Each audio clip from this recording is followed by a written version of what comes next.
Well, I'll say this. There certainly are movies. It's your box office news.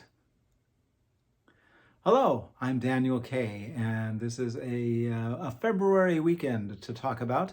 Interestingly, there were two big events. Well, one. Yeah, okay, there's one big event. There was the Super Bowl, and the Super Bowl normally kills Sunday. The numbers drop on Sunday.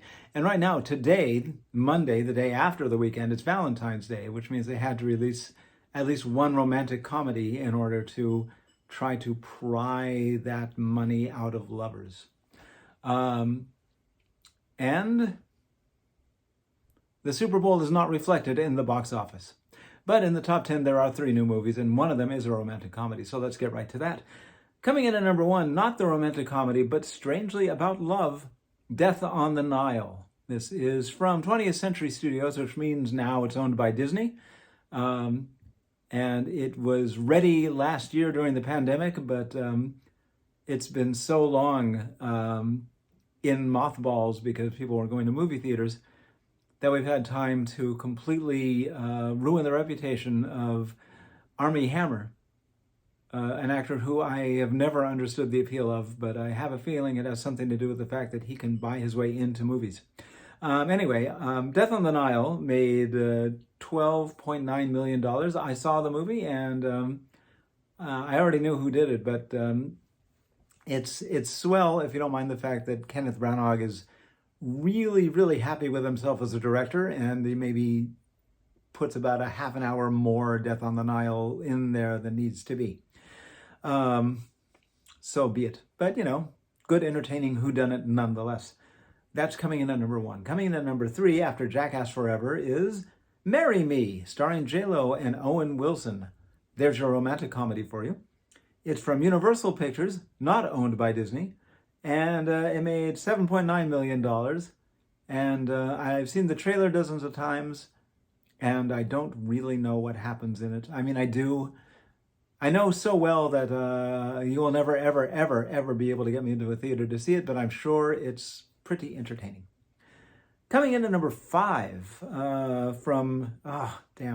Okay, they don't list the distributor on the chart that I'm looking at, but I know there is a distributor. Anyway, it's called Blacklight, and it stars Liam Neeson as Liam Neeson again. He's looking for people, and he's got a particular set of skills, It made $3.5 million. The review I read suggested that maybe they've gone to the well once too often for this kind of thing, and they maybe spent a little less money on this kind of thing this time than they could have. In other words, they needed to write in more characters for Liam Neeson to kill, and they just couldn't afford them. That's the review, and don't ask me where I saw it. Anyway, so that's your top 10. Okay, coming all the way down at the bottom of the chart, it's back at number 46 after 11 weeks on the charts from Utopia Pictures, The Scary of 61st. This time it made $37 on one screen. This all reminds me, by the way, I'd forgotten about this, but the lowest grossing movie ever is considered to be Zizek's Road with Katherine Hagel. And it was only released because you need to have a U.S. release to sell it in foreign markets.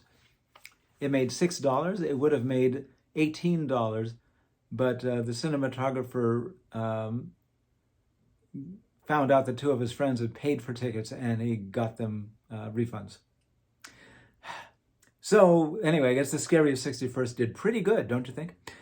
Coming in at number 44, though, just 2 spots above, in its first week from Magnolia Pictures, Indemnity.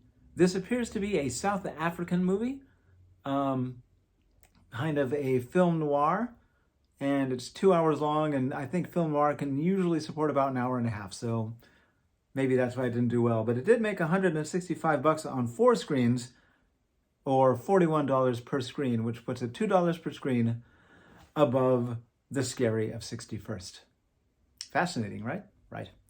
Okay, I've talked enough. Actually, I've talked about 50 minutes more than enough.